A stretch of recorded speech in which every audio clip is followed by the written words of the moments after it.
कल से एक मशहूर शायर मुनव्वर राना का एक ख़त सोशल मीडिया पर काफ़ी वायरल हो रहा है, जो उन्होंने प्रधानमंत्री नरेंद्र मोदी को लिखा है।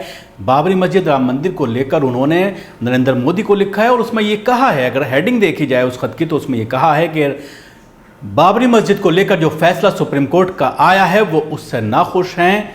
और उसके साथ ही उन्होंने ये कहा है कि जो जगह मस्जिद के लिए दी जा रही है वहाँ पर हॉस्पिटल बनाया जाए। और उसके साथ ही उन्होंने कहा है कि रायबरेली में मैं खुद ज़मीन देने को तैयार हूँ, वहाँ पर मस्जिद की तामीर की जाए। जो ख़त का हिस्सा है वो कुछ मैं आपको बताना चाहूँगा। उन्होंने कहा है कि राम मंदिर मामले पर सुप्रीम कोर्ट से इंसाफ नहीं मिला है। उन्होंने कहा कि राम मंदिर मामले को लेकर सुप्रीम कोर्ट के फैसले तो सुना दिया है लेकिन न्याय नहीं किया। राणा ने आगे कहा है कि सुप्रीम कोर्ट के फैसले को मानना अब मजबूरी बन गया है, जिसे अब मानना ही पड़ेगा। मुनव्वर राना इतने पर ही चुप नहीं हुए। उन्होंने राम मंदिर पर सुप्रीम कोर्ट के फैसले के बाद अपना दुखड़ा सुनाते हुए कहा कि इस फैसले से वह दुखी और खफा हैं। राणा ने आगे कहा कि राम मंदिर के भूमि पूजन में मुसलमानों को भी भागीदारी दी जानी चाहिए थी। उन्होंने कहा है कि बाबरी मस्जिद के गिर जाने के बाद जैसे इंसाफ की उम्मीद उन्होंने की थी वो नहीं मिला।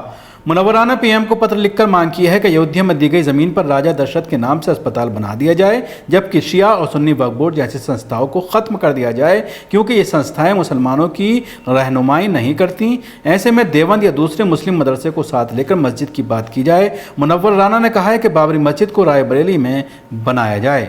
मुनव्वर राना ने तो ये बात कही है, लेकिन उसके बाद मुनव्वर राना की बेटी का भी एक मैसेज सामने आया है, जिसको लेकर सोशल मीडिया पर ख़ासतौर से मुसलमानों के ज़रिए भी कई तरह की बातें कही जा रही हैं। अब मैं आपको वो सुनाना चाहूँगा कि उनकी बेटी ने भी बयान जारी कर कहा है, जिसमें सुमैया ने कहा है कि अगर वहाँ राम मंदिर ही बनाया था तो उसी परिसर में छोटी सी मस्जिद बनने की इजाज़त देनी चाहिए थी। लेकिन कोर्ट ने कहा है कि बहुसंख्यक की भावनाओं को देखकर फैसला ले लिया गया, लेकिन न्याय भावनाओं से नहीं साक्ष्य पर आधारित होता है। सुमैया ने बताया कि उनके पिता का कहना है कि रायबरेली में सई नदी के किनारे मैं मस्जिद के लिए अपनी ज़मीन दे दूंगा। इस जगह पर ही मौलाना अलमिया की मज़ार है। मस्जिद की ज़मीन के लिए मेरे पिता आगे आ रहे हैं, वो इसके लिए पेपर्स तैयार कर रहे हैं।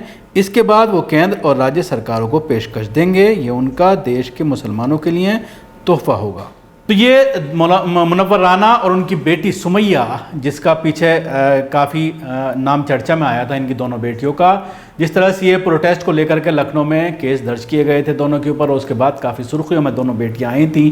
तो सुमैया का ये बयान आया है कि उनके पापा रायबरेली में अपनी जगह देना चाहते हैं और वहाँ पर मस्जिद तामीर करना चाहते हैं। उसकी पेपर की कार्रवाई करने के बाद वो राज्य सरकार और केंद्र सरकार को इसके बारे में लिखेंगे, ताकि वहाँ पर उसकी प्रक्रिया शुरू हो पाए। लेकिन जो बयानात हैं इसको लेकर ख़ासतौर से हिंदू तबके में काफ़ी प्रतिक्रियाएं आ रही हैं। आज आपने देखा होगा तमाम टीवी चैनल्स पर इसको लेकर के डिबेट चल रही हैं और बहस हो रही है कि क्या मुनव्वर राना का बयान कानून के दायरे में सही है। जिस तरह से उन्होंने कोर्ट के ऊपर सवालात खड़े किए हैं कि कोर्ट का फैसला तथ्यों के आधार पर नहीं है। बाबरी मस्जिद जो गिराई गई थी उसका सही ढंग से फैसला नहीं हुआ, जो आरोपी थे उनके खिलाफ एक्शन नहीं लिया गया।